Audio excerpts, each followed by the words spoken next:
either the bass player watered it with too much, and I went back and I threw a little match down in there, and the thing went boom, boom,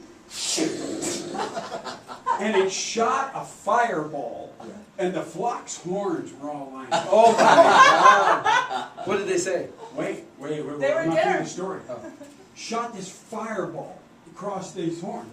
So I looked, and they looked okay. So we finished our set, and so we went up there and we looked at the horns, and they had all this black soot on them.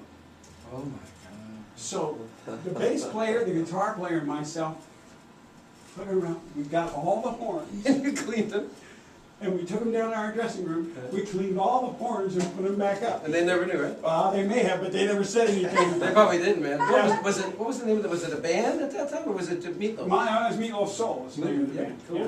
Cool. When did you hook up with? Because Popovich, you know. That was done. It was years later. Yeah, he played your album. I mean, I remember when he was doing his thing, and he was like, he had his. You That was- gotta hear that was this. years man. later. Yeah, You gotta hear this, and he played the. Back then, I said that band I was in back then. That was 67, 68. Right, that was right in the We beginning. opened to everybody that you can possibly think of, Right. except for the Beatles, the Stones, and the Jefferson Airplane. Wow. Name another band, Yeah. I guarantee we opened to. Yeah. Well, you know, it's great to see. From man. Sun It's Ra really- to Dr. John, Those were great days. Hendrix, Who, We were lucky to be the a part of it. Cream. Huh? Yeah. Yeah, that was a wondrous time. Saw them all. I don't remember a lot of it. Still, I met Clapton back then when he was Cream. I met Jack Bruce back then.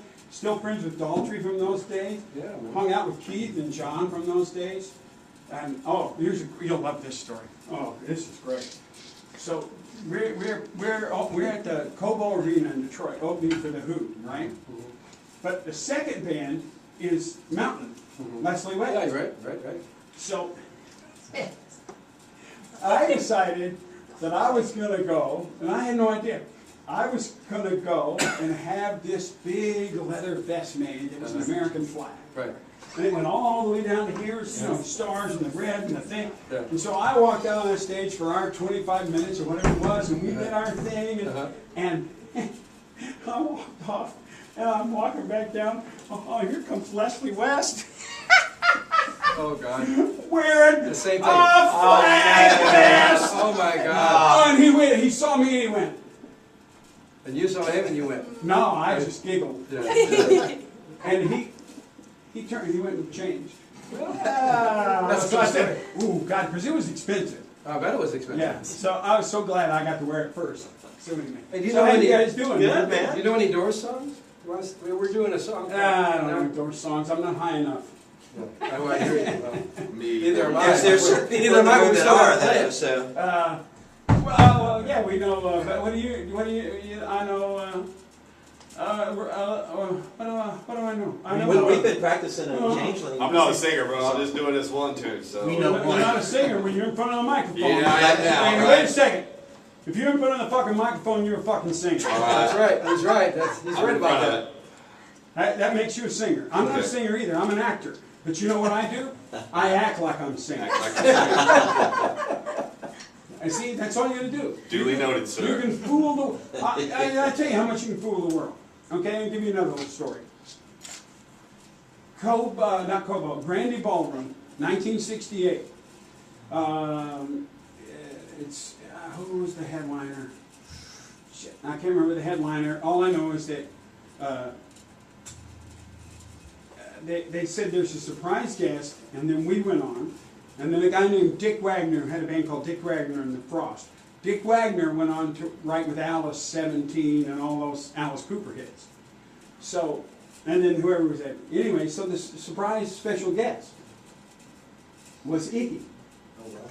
Now, I don't know if you know what Iggy was originally. Iggy was John Sinclair's assistant. John Sinclair ran the White Panther Party, which was kind of the sister brother of the Black Panther Party. And John Sinclair got thrown in jail, and we had free John Sinclair T-shirts, and and the band that was the Stooges that night were the MC5 crew. Right. And they couldn't play. So Wayne Kramer taught the guitar player E, and showed the bass player just hit this string right here, the E string.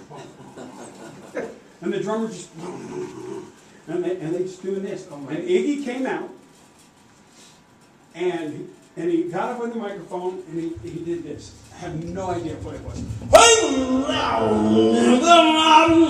And he just did that, and they were on stage about 4 minutes, but then Iggy jumped down into the crowd, grabbed this girl, started just kissing her, and the boyfriend got really pissed, shoved Iggy back off. Iggy jumped back on the stage. The guy just going, ran off, got a pie, jumped back down into the audience, and put a pie in the guy's face. Oh my God. Jumped back on the thing. Iggy ripped his shirt off, threw it down, and they went,